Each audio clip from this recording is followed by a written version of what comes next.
Collar ہمارے ساتھ موجود ہے، بات کرتے ہیں. ہیلو السلام علیکم. ہیلو السلام علیکم. السلام علیکم. جی کون بات کر رہی ہیں؟ ارم بات کر رہی ہوں کراچی سے. جی ارم. میرا دراصل مولانا صاحب سے سوال ہے، بیسکلی کنفیوژن ہے مجھے کچھ باتوں میں جو میں چاہتی ہوں کہ یہ کلیئر کر دیں. جی ایک تو یہ کہ جیسے ہم ذکر کرتے ہیں اور تسبیح کرتے ہیں تو ان میں کیا فرق ہے، اور دوسرا یہ سوال کہ جیسے ہم کوئی تسبیح کر رہے ہوتے ہیں، لوگ کہتے ہیں کہ اگر ہم 1000 ٹائم سے پڑھیں گے تو ہماری دعا قبول مانگیں گے تو دعا قبول ہوگی، یا 500 ٹائم سے پڑھیں گے تو مطلب آئی بلیو کہ اللہ تعالیٰ جو ہے وہ لازوال عطا کرنے والا ہے، تو ہم ان سے لمٹ میں کیوں مانگتے ہیں؟ مطلب اس کو تھوڑی سی کنفیوژن ہوئی ہے مجھے اس معاملے میں، تھوڑی مولانا صاحب جواب دے دیں. ٹھیک ہے. میرے خیال ہے انہوں نے وظائف کو، تسبیح کو اور ذکر کو، ان تینوں کے یہ وہ پوچھنا چاہ رہی ہیں کہ کیا. دیکھیں قرآن کی تلاوت بھی ذکر ہے، درود شریف پڑھنا وہ بھی ذکر ہے، تو اور اسم مبارکہ ان کا اہتمام رکھنا وہ بھی ذکر ہے. اور بات جب تسبیح کی آتی ہے، جیسے کہ ہم کہتے ہیں فَسَبِّحْ بِحَمْدِ رَبِّكَ وَاسْتَغْفِرْ، تو وہ جو تسبیح ہوتی ہے، جیسے کہ ہم کہتے ہیں کہ اس کائنات میں ہر شے اللہ کی تسبیح اور حمد بیان کر رہی ہوتی ہے، تو یہاں اب ذکر اللہ کو یاد کرنا اور تسبیح اللہ کی پاکی کو بیان کرنا، تو اس میں اتنی کوئی وہ بات نہیں ہے. آپ وظائف میں ایسا ہوتا ہے کہ آپ کو تعداد کا خیال رکھنا پڑتا ہے. یہ ظاہر ہے اس میں یہ ہوتا ہے نا کہ وہ کچھ مقررہ یا کچھ حدود باندھے ہوئے ہوتے ہیں جو مجرب وظائف ہوتے ہیں کہ آپ نے اتنا عدد اور اتنا وہ کرنا ہے. ان پہ اکابرین کا اور اولیاء کرام کا ان پہ اجماع اس لیے ہوتا ہے کہ یہ جو وظائف ہیں ان سے ان کو، یعنی ان وظائف کی تعداد اور ان کا اہتمام، یہ ان کو یہ چیز بتاتی ہے کہ بھئی ہم نے بھی اتنی دفعہ کرا تھا تو یہ مشکل تھی، یہ پریشانی تھی، یا جو بھی حاجت تھی وہ حل ہوئی ہے، تو آپ بھی اس کا اہتمام کریں. اور ذکر تو میرے خیال آپ لامحدود ذکر کر سکتے ہیں، کسی وقت بھی ذکر کر سکتے ہیں. بالکل. اور لیکن واقعی تسبیحات کا یہ ہے کہ، اور جیسے انہوں نے کہا کہ وظائف ہوتے ہیں اس میں آپ کر سکتے ہیں. بہت سارے لوگ ایسے ہیں کہ جو وظائف کرتے ہیں، لیکن کچھ وظائف ایسے بھی ہوتے ہیں جن کی شاید اجازت لینی پڑتی ہے، وہ اجازت کے بغیر نہیں کر سکتے ہیں. اور اگر تسبیحات کی بات کریں تو نبی پاک صلی اللہ علیہ وسلم نے اپنی پیاری بیٹی حضرت فاطمہ الزہرا کو جو تسبیح ایک تحفے میں دی تھی، کیونکہ وہ چکی پیسا کرتی تھیں اور ان کے ہاتھ جو تھے اس پہ نشان تھے. وہ 3 واقعہ آپ بتائیں جب وہ مطلب. جی میں بتاتی ہوں. تو وہ جو نبی پاک صلی اللہ علیہ وسلم نے جو تسبیح دی تھی، کیونکہ وہ چکی پیستی تھی تو ان کے ہاتھ میں نشان تھے، نبی پاک نے بولا کہ 33 دفعہ سبحان اللہ، 33 دفعہ الحمدللہ، اور 34 دفعہ جو ہم اللہ اکبر پڑھتے ہیں ہر نماز کے بعد. تسبیح فاطمہ، وہ تسبیح نبی پاک صلی اللہ علیہ وسلم کا دیا ہوا تحفہ تھا اپنی بیٹی کو، کیونکہ انہوں نے ان کے ہاتھ پہ چکی پیسنے کے نشان دیکھے تھے. تو کیا خوبصورت تحفہ دیا اپنی بیٹی کو. کتنی خوبصورت بات کی کہ دیکھیں مطلب غلام آئے ہیں، کوئی ایک ہمیں بھی مدد کے لیے مل جائے، تو حاضر ہوئیں. تو آپ نے دیکھا وہ پھر واپس آ گئیں. تو پھر آپ صلی اللہ علیہ وسلم جب تشریف لائے، کہ بیٹا آپ تشریف لائی تھیں، کہ یا رسول اللہ اس طرح سے، تو پھر اللہ کے نبی صلی اللہ علیہ وسلم نے فرمایا کہ یہ وظائف ہیں، یہ بہت بہتر ہے. تو پھر حضرت علی رضی اللہ تعالی عنہ نے پوچھا کہ رسول اللہ صلی اللہ علیہ وسلم نے کیا فرمایا؟ کہ میں تو دنیا کے اعتبار سے ایک غلام کی بات کی تھی ہم، لیکن آخرت لے کے آ گئی. کیا بات. تو یہ ہے کہ پھر وہی تسبیحات ہیں. کس کی بات کر رہے ہیں آپ ابھی؟ کیا چیز آپ نے کہا کچھ بتا رہی تھی، میں بھول گئی، سوری. وہ اسی واقعے کی. اچھا کہ آپ یہ واقعہ بتائیں. اچھا اچھا کہ یہ واقعہ مطلب کس طرح سے رونما. بالکل بالکل. کالر ہمارے ساتھ موجود ہیں. ہیلو السلام علیکم. وعلیکم السلام. جی کون بات کر رہے ہیں؟ نعمان بات کر رہا ہوں میں کراچی سے. نعمان جی مجھے مولانا صاحب سے ایک سوال کرنا تھا. پوچھیے. مولانا صاحب سن رہے ہیں؟ جی جی سن رہے ہیں. جی مولانا صاحب، مجھے نا نماز میں عجیب عجیب سے وسوسے آتے ہیں اور خیالات آتے ہیں، تو اس کا کوئی آپ وظیفہ مجھے بتا سکتے ہیں تو بتائیں. ٹھیک ہے. دیکھیں یہ تو سب کے ساتھ ہوتا ہے تقریباً، زیادہ تر لوگوں کے ساتھ. اور خیالات کا آنا تقریباً خواتین کے ساتھ زیادہ ہوتا ہے. نماز پڑھنے کھڑی ہوتی ہیں، ارے چولہا بند کیا تھا، نہیں کیا تھا، چولہا کھلا رہ گیا، سالن جل جائے گا، ہانڈی جل جائے گی، اور جیسی سلام پھرتی ہے سب سے پہلے آواز آتی ہے بھائی چولہا بند کر دینا. یہ مطلب یہ ہے خواتین کے ساتھ ہے. کوئی کہتی ہے ارے میں نے پتہ نہیں وہ استری بند کی تھی کہ نہیں کی تھی. جب نماز پڑھنے کھڑے ہوتے ہیں تو شیطان اتنا بہکاتا ہے، شیطان ساری دنیا کے کام اسی وقت یاد دلواتا ہے. جبھی تو کہتے ہیں کہ شیطان سب سے پہلے آپ کو عمل کرنے نہیں دیتا ہاں کہ آپ اس کی نیت بھی کریں، وہ نیت نہیں کرنے دیتا. نیت کے بعد جب آپ عمل کرنے کی طرف بڑھتے ہیں تو وہ روکنے کی کوشش کرتا رہتا وسوسے ہے. ڈالتا ہے. جب آپ کھڑے ہوں نماز کے لیے تو پھر وہ وہیں اپنا وار شروع کر دیتا ہے کہ کسی طرح سے ان کی نماز خراب ہو، اور پھر اگر نماز پڑھ بھی لیں تو اس کے بعد پھر وہ ریاکاری کروا دیتا ہے کہ کسی طرح ضائع ہی ہو جائے. تو دیکھیں نماز ہر حال میں پڑھنی ہے، اور ان وسوسوں یا ان خیالات کا جو آپ نے ذکر کرا ہے یہ فطری طور پر ہے، آ جاتی ہیں، لیکن آپ نے خشوع اور خضوع رکھنا ہے. اور اس سے پہلے جب آپ نماز کے لیے کھڑے ہوں تو آپ نے 3 مرتبہ اعوذ باللہ من الشیطان الرجیم یہ وظیفہ کر لینا ہے. نماز کی طرف آپ راغب ہوں انشاءاللہ العزیز. اور پھر آخری جو سورہ ناس ہے اس کا بھی 3 مرتبہ اہتمام ہو جائے تو انشاءاللہ العزیز یہ جو وسوسہ ہے یہ ختم ہو جائے گا. صحیح. جی کالر ہیں ہمارے پاس یا پھر ہم واٹس ایپ کے سوال پوچھ لیتے ہیں جب تک؟ اوہ ایک سوری میری وہ گر گئی ہے بھی. اچھا جب تک میں آپ سے سوال لیتی ہوں، ایک یہ ہے کہ آزمائشوں میں مبتلا ہوں اور سمجھ نہیں آتا کہ کیا کروں، برائے مہربانی ایسے وصیبت مشکل سے نکل جاؤں. کوئی مشکل ہے کسی صاحب کو جو وہ بتانا نہیں چاہ رہے، اور کوئی بھی ایسی آزمائش ہو، کوئی بھی ایسی مشکل ہو جو بیان کرنے سے باہر ہو، جنہیں آپ کسی کو بتا نہیں سکتے ہوں، تو ایسی مشکلات بالکل ہو سکتی ہیں. تو آپ نے ایک وظیفہ کرنا ہے اور وہ مجرب وظیفہ ہے. انشاءاللہ جب آپ اہتمام سے کریں گے تو جو بھی مشکل ہوگی، جتنی بڑی ہوگی، جتنی بڑی آزمائش ہوگی، وہ ختم ہو جائے گی. حسبی اللہ لا الہ الا ہو، حسبی اللہ لا الہ الا ہو. آپ نے روزانہ 101 مرتبہ اول و آخر درود شریف کے ساتھ آپ نے اس وظیفے کا اہتمام کرنا ہے اور دعا کرنی ہے. انشاءاللہ العزیز آپ کی جو بھی مشکلات ہوں گی وہ ختم ہو جائیں گی. اچھا ایک خاتون ہیں جو ہمارے آج کے شو میں 2 دفعہ کالز کر چکی ہیں. ٹھیک ہے. ایک دفعہ انہوں نے کال کی تھی پیارا حسن سلوک میں، اور احمد رضا بھائی سے کہا تھا کہ ان کی بیٹی کے لیے دعا کریں. اور ایک دفعہ انہوں نے دوبارہ کال کی ڈاکٹر ہنا کے پیارا کیسے لگیں کے سیگمنٹ میں، اور انہوں نے بھی ان سے بھی انہوں نے پوچھا. تو ان کی بیٹی کو 9 سال کی تھی جب سے فٹس پڑھنے شروع ہوئے ہیں، اور اب میرا خیال وہ بچی کافی ایج مطلب 8-10 سال شاید آئی تھنک ہو گئے ہیں، اور ان کو فٹس پڑھتے ہیں، ایپیلیپسی ہے، اور وہ بہت رو رہی تھیں اور بہت تکلیف میں تھیں، اور کہہ رہی تھی کہ میں ہر طرح سے اس کے تمام علاج کروا رہی ہوں، لیکن علاج سے بیماری کم ہونے کے بجائے مزید بڑھتی جا رہی ہے.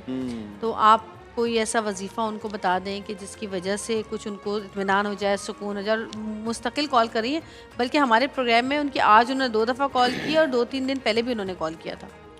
اللہ تبارک و تعالی عافیت کا معاملہ فرمائیں. آمین. اور ان کے ساتھ جو درپیش یہ مسائل ہیں اللہ رب العزت ان کو اس سے بعافیت نکالیں، اور ہم سب دعا گو بھی ہیں. تو آپ نے کرنا یہ ہے کہ روزانہ فجر کی نماز کے بعد سورہ یاسین یاد رہے آپ اہتمام کریں.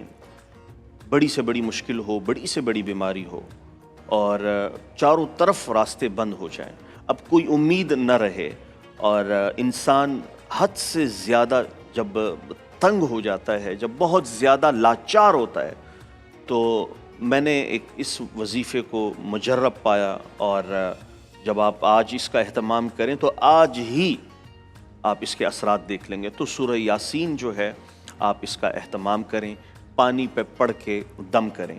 اور آخری 3 صورتیں جو ہیں سورہ فلق، سورہ اخلاص اور سورہ ناس، اس کے ساتھ آپ نے آیت الکرسی اور الف لام میم کا پہلا رکوع سورہ بقرہ کا اور سورۃ فاتحہ اول و آخر درود شریف کے ساتھ آپ نے پڑھ کے گھر کے چاروں کونوں پہ نا آپ نے پانی پہ پڑھ کے آپ نے چھڑک دینا ہے. انشاءاللہ العزیز جو بھی پانی پلانا نہیں ہے، بچے کو پلا دیں، اس کے بعد آپ نے اسی پانی کو گھر کے چاروں کونوں پہ نا چھڑک دینا ہے. اللہ تبارک و تعالیٰ نے چاہا جو بھی نظر ہوگی، شیاطین، شریر جنات، ان کے اثرات ختم ہو جائیں گے. جی کالر ہمارے ساتھ موجود ہے، بات کریں گے. ہیلو السلام علیکم. ہیلو السلام علیکم. وعلیکم السلام. میں شمیم بات کر رہی ہوں. جی شمیم مجھے مولانا صاحب سے سوال ہے میرا ایک. پوچھیں. مجھے مولانا صاحب سے یہ پوچھنا تھا کہ اگر روزے کی حالت میں ہم نماز قضا کر دیں تو اس میں ہمارا روزہ ہوگا یا ٹوٹ جائے گا؟ دیکھیں نماز ایک فرض عبادت ہے، اور پھر رمضان کا مہینہ ہو تو سب سے پہلی بات تو یہ کہ ہم سے نماز قضا نہیں ہونی چاہیے، ٹھیک ہے؟ اول وقت میں کوشش کرنی چاہیے کہ ہم پڑھیں، جائے کہ وہ قضا ہو جائے۔ تو اگر خدا نخواستہ کسی کی بھی نماز رمضان میں قضا ہو جائے تو اس سے روزے پہ کوئی فرق نہیں پڑے گا، روزہ آپ کا ہوگا، لیکن نماز کی قضا آپ کو لوٹانی ہوگی۔ لوٹانی ہوگی، بالکل صحیح۔ جی کالر ہمارے ساتھ موجود ہے، بات کرتے ہیں۔ السلام علیکم۔ ہیلو۔ ہیلو، السلام علیکم۔ وعلیکم السلام۔ جی بھائی، ساما بات کر رہا ہوں میں کراچی سے۔ جی طہا، آپ کو آواز آ رہی ہے؟ روزے کی حالت میں سارا دن سو کے گزارنے سے روزہ ٹھیک ہوگا؟ ٹھیک ہوگا۔ یہ پہلے بھی ایک لڑکے کا اسی طرح فون آیا تھا کہ سو کے گزارنے سے روزہ ہو جائے گا، اور آپ نے کہا مجھے جواب بھی یاد ہے۔ کس نے کہا ساری رات آپ جاگتے رہیں اور پھر جب آپ کو سارا دن سونا پڑے؟ پھر یہ جو عبادت کا لطف ہے، رمضان کی برکتیں ہیں، روزہ تو دن کو ہوتا ہے، رات کو تو نہیں ہوتا۔ روزہ تو دن کا ہوتا ہے، اور دن کا روزہ ہے، پھر وہ اہم عبادت ہے، اور یوں سمجھ لیں اب تو آخری چند دن ہی ہیں جو رہ گئے ہیں، لہٰذا آپ استغفار کریں۔ اگر آپ اس لیے بے شک تھوڑا سا آپ آرام کریں، قیلولہ جو ہے میں کہتا ہوں کہ یہ وہ سنت ہے، بھلے آپ تھکے ہوں، تھکاوٹ ہو، آپ نے سفر کیا ہو، یا بہت گرمی ہو، یا آپ پہ بہت زیادہ کام کا بوجھ ہو، لیکن یہ جو قیلولہ ہے اس کا معنی قلیل ہے۔ اگر دوپہر میں ظہر کی نماز کے بعد آپ 15 منٹ بھی، 20 منٹ، آدھا گھنٹہ اگر آپ سو جاتے ہیں، نیند آ گئی تو اچھا ہے، آنکھ بند بھی ہوئی، جب آپ اٹھیں گے آپ خود ہی محسوس کریں گے کہ آپ فریش ہوں گے۔ تو کوشش کریں روزہ جو ہے وہ ہو جائے گا۔ وہ پوری رات عبادت کر رہے ہوں، آج کل تاک راتیں چل رہی ہیں۔ نہیں، یہ تو پھر آپ نے ان کو ڈال دیا بیچاریوں کہ رات بھر کیوں جاگتے ہو تم؟ سنیں، دیکھیں، ظہر ہے، عصر ہے، مغرب ہے، تو یہ 3 اہم نمازیں بیچ میں آ رہی ہیں۔ مغرب کے علاوہ 3 نمازیں آ رہی ہیں۔ اگر وہ کہہ رہے کہ میں سارا دن سو رہا ہوں، اگر وہ اس طرح سے سو رہے ہیں کہ ظہر پڑی پھر سو گئے، اس طرح نہ سوئے کہ آپ کی نمازیں قضا ہوں، میں وہی کہہ رہا ہوں، اگر عصر پڑی مطلب خدا نخواستہ اب اگر آپ سوتے ہی رہے، وہ ہے نا کہ ستا پہ، تو یہ مناسب نہیں ہے۔ اور اگر آپ بیچ میں اٹھ کے نماز قضا نہیں ہو رہی اور پھر سو رہے ہیں تو ہماری آپ کو کھل کے اجازت ہے سوتے رہیں، لیکن نماز قضا نہ ہو۔ اگر نماز قضا ہو رہی ہے تو یہ پھر مناسب نہیں ہوگا۔ البتہ جو انہوں نے پوچھا ہے کہ روزہ ہو جائے گا، لیکن ظاہر نماز کی جو قضا ہے وہ تو ہر حال میں ہوگی۔ صحیح جی۔ ہاں جی، کالر ہمارے ساتھ موجود ہے۔ السلام علیکم۔ جی بھائی، کون بات کریں؟ السلام علیکم، میرا نام شراز ہے اور میرا مولانا صاحب سے سوال ہے۔ پوچھیں۔ کیا سال میں قرآن پاک مکمل کرنا فرض ہے؟ اچھا، حضرت سال میں ایک قرآن پاک پڑھنا فرض ہے کیا؟ قرآن سال میں ایک نہیں، میں کہتا ہوں کہ 2 قرآن کی تکمیل کرنا یہ ضروری ہے، اور سنت ہے کہ ہم 1 قرآن سال میں مکمل کریں، لیکن فرض نہیں ہے۔ لیکن زندگی میں ایک بار تو کلام زندگی میں وہ تو ظاہر ہے، پڑھنا بھی اور اس کو سمجھنا بھی، اس کو بہت سیکھنا بھی، ضروری ہے، ظاہر ہے، اس کے بغیر تو ہمارے پاس کوئی راستہ ہی نہیں ہے۔ ایمان والا ہو بغیر قرآن کے تو بالکل مناسب نہیں ہے۔ کوشش کریں ضرور سال میں 2 ختم کریں 6 مہینے کے اعتبار سے، اور ورنہ 1 ختم جو ہے وہ لازمی ہے۔ لیکن آپ نے فرض کی بات پوچھی ہے تو اس لیے میں نے کہا کہ فرض نہیں ہے، البتہ یہ ہے کہ 2 تکمیل قرآن سال میں یہ ضروری ہے، 2 نہ ہو تو 1 کر لیں تو بھی ٹھیک ہے۔ اچھا، یہ واٹس ایپ کا ایک سوال ہے کہ مولانا صاحب میرا دل بہت گھبراتا ہے، ڈر اور خوف میں نیندیں حرام ہو گئی ہیں، برائے مہربانی کوئی وجہ؟ کیوں ڈرتے ہیں یہ کچھ نہیں بتایا ہے انہوں نے۔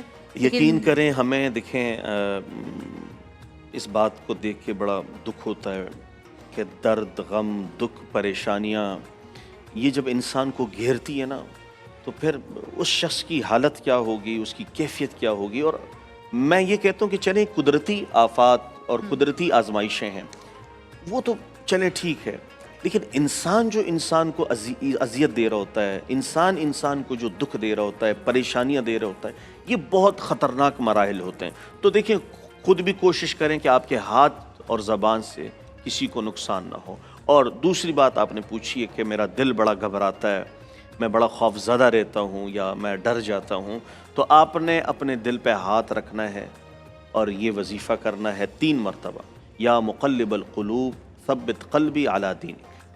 آپ نے دل پہ ہاتھ رکھنا ہے اور 3 مرتبہ یہ وظیفہ کرنا ہے، اللہ تبارک و تعالیٰ نے چاہا آپ کے دل کو قرار ہوگا۔ صحیح۔ کالر ہمارے ساتھ موجود ہیں، بات کرتے ہیں۔ ہیلو، السلام علیکم۔ وعلیکم السلام۔ جی میں فضیل بات کر رہا ہوں کراچی سے۔ جی جی مجھے میرا سوال ہے کہ فطرانہ کسی ایسے شخص کو دیا جا سکتا ہے جس کی ابھی تک ایمان کا پتہ نہ ہو؟ کیونکہ جہاں مانگنے والے بہت سارے آتے ہیں، ہمیں نہیں پتہ ہوتا، وہ موسمی ہوتے ہیں، کوئی اکثر غیر مسلم بھی ہوتے ہیں، اب کسی بھی مذہب کا ہو ہمیں نہیں پتہ، تو کیا ایسے لوگوں کو فطرانہ دیا جا سکتا ہے؟ دیکھیں، فطرانہ بھی زکوٰۃ کی طرح ایک واجب فریضہ ہے، جس میں سے آپ نے یہ خیال ضرور کرنا ہے کہ سامنے والا شخص وہ مسلم ہی ہونا چاہیے، اور اگر آپ کو لگے کہ سامنے والا شخص وہ غیر مسلم ہے تو اس شک و شبہات میں آپ نہیں دے سکتے، اگر دیا بھی گیا تو وہ ہوگا نہیں۔ اس لحاظ سے جو فطرانہ ہے وہ مسلم ہی کو دینا، اور زکوٰۃ کے لیے بھی یہی حکم ہے کہ زکوٰۃ اور فطرانہ جو فرض صدقات ہیں وہ مسلم ہی کو دیے جائیں گے، اس کے علاوہ نہیں ہوگی۔ صحیح۔ اچھا، ایک سوال، کالر موجود ہے ہمارے پاس؟ نہیں کالر ہے ہمارے پاس۔ ہیلو، السلام علیکم۔ اچھا، کال کٹ گئی۔ سوال میرا بھی تھا، وہ یہ تھا کہ جیسے بچے ہیں، میرا بیٹا ہے، اب اور بھی بچے ہیں جیسے جو نماز پڑھتے ہیں 13 14 15 سال کے بچے، اچھا ان میں اکثر جو بچے ہیں ان کو وہ جب بیٹھتے ہیں نا تو ان سے بیٹھا نہیں جاتا، سمجھ رہے ہیں آپ؟ جب سجدے کے بعد جب بیٹھتے ہیں نا اس میں بیٹھا نہیں جاتا تشہد میں۔ ہاں، اچھا، اس کے لیے کیا کریں؟ دیکھیں، وزن کی وجہ سے، ویٹ کی وجہ سے، اس کے علاوہ بچوں کو بیٹھنا ہی نہیں آتا، شاید کبھی بیٹھے ہی نہیں وہ زمین کے اوپر، تو نہیں بٹھانا چاہیے۔ وہ بیٹھتے ہیں تو ان کو درد اتنی تکلیف ہو رہی ہوتی ہے۔ وہ کہتے ہیں کہ وہ پھر اس طرح کا لباس نہ پہنے، اکثر ہوتا ہے نا، خدا نہ نہیں وہ جو ان کا ویٹ ہوتا ہے نا، جب ان پیروں پہ پڑتا ہے نا تو اس ویٹ کو وہ، یہ اکثر ممی ڈیڈی بچوں کو ہوتا ہے، باقی ہمارے ہاں بچے صحیح پڑھتے ہیں، بیٹھتے ہیں صحیح، ہاں بالکل صحیح بیٹھتے ہیں۔ یہ وہ بچے جو ہوتے ہیں جو مطلب ہمیشہ کرسیوں پہ عادی ہوں اور صوفے پہ بیٹھتے ہوں، تو اسی لیے تو کہتے ہیں کہ 7 سال کے بعد نماز کا حکم دیں تاکہ وہ نماز پڑھے، اور نماز میں ظاہر ہے جو نماز میرے کا بیٹے نے طریقہ تو ہے، وہ فٹ بال کھیلتا ہے تو اس کی ٹانگ پہ چوٹ لگی ہوئی تھی، وہ پھر تو اس سے نہیں بیٹھا جا رہا تھا، وہ عذر ہے۔ لیکن وہ میں نے اس کو کہا کہ تم اوپر چیئر پہ بیٹھ کے پڑھ نماز، اس نے کہا نہیں میں ایسے ہی بیٹھ کے پڑھوں گا، لیکن اس سے بیٹھا نہیں جا رہا تھا، تکلیف ہوتی ہو، درد ہوتا ہو یا اسی، تو اس میں پھر وہ جس طرح سے سہولت کے ساتھ بیٹھ سکتے ہو تو بیٹھیں۔ میں نے اس کو کہا کہ میں نے اس کو دھکا دیا، میں نے کہا بیٹھو، تو میری بیٹی کہنے لگی ماما کیا کر رہی ہوں، اسی پیر میں تکلیف ہے، اس کو چوٹ لگی ہوئی ہے۔ اگر تکلیف ہے، درد ہے، تو پھر وہ جس طرح سے کمفرٹیبل ہیں اس طرح سے بیٹھیں، اور اگر ایسی کوئی بات نہیں ہے، نہیں بالکل نہیں، اگر ایسا نہیں ہے تو پھر حکم یہی ہے کہ جو نماز کا طریقہ ہے اسی کے مطابق ادا کی جائے۔ کالر ہمارے ساتھ موجود ہے، بات کرتے ہیں۔ ہیلو، السلام علیکم۔ وعلیکم السلام، جی کاشان بات کر رہا ہوں کراچی سے۔ جی کاشان، جی مفتی صاحب سے مجھے سوال کرنا تھا کہ مفتی صاحب اکثر تلاوت کے دوران سجدہ تلاوت آتا ہے تو وہ اسی وقت ادا کرنا چاہیے یا تلاوت کے بعد ادا کر سکتے ہیں؟ اگر اسی وقت کریں گے تو افضل ہے، نہیں تو بعد میں بھی آپ کر سکتے ہیں۔ اچھا ہاں، ایک اور چیز، جو لوگ کلام پاک ختم کرتے ہیں، مجھے بھی پوچھنا تھا کہ اگر وہ قرآن شریف پڑھ رہے ہو اور اس وقت وہ نہیں کریں تو یہ جو 14 سجدے جو ہوتے ہیں کلام پاک میں پورے میں، کیا ایک ساتھ کر سکتے ہیں سارے؟ نہیں، ایک ساتھ نہیں، ہر سجدہ الگ الگ ہوگا۔ اچھا، ایک ساتھ نہیں کر سکتے؟ ہر سجدہ جو ہے، چونکہ اب آیت سجدہ جب آپ آئی ہے تو پھر اسی وقت اگر آپ قرآن کی تلاوت کر رہے ہو تو تھوڑی دیر کے لیے قرآن کو بند کریں اور آپ سجدہ کریں۔ ٹھیک ہے، ٹھیک ہے۔ لاہور میں اذان مغرب کا وقت ہو چکا ہے، لاہور میں اذان مغرب سنتے ہیں، چھوٹی سی بریک کے بعد واپس آئیں گے۔ دیکھتے رہیے گا پیارا رمضان۔